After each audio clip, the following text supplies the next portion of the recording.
sobrang thankful po ako dahil pinalad po ako na makapasok. Ang purpose ko po, kaya ko po ginagawa yung talent ko sa pagkanta, syempre, makagawa po ako ng pangalan sa musika sa buong mundo. Todong performance ang aking hatid dito sa The Will to Win.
Wow!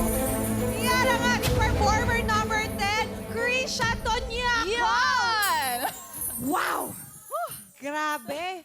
Ang taas mo, friend. Oo. Ang Talaga taas. ang hirap kantahin yan na, grabe. Ano ba yung nafe-feel mo na ngayon na nakapasok ka sa 9th monthly final? Sobrang thankful po ako kasi magagaling po lahat ng kalaban ko. Kaya sobrang nagpapasalamat po ako kay God talaga na pinalad po ako na makapasok. O, diba? Alam mo, good luck sa'yo. Thank you po. Oo. Napakagaling mo. Yan ang ating performer number 10, si Krisha Tonyakaw. At dyan lamang kayo at dahil magbabalik ang programa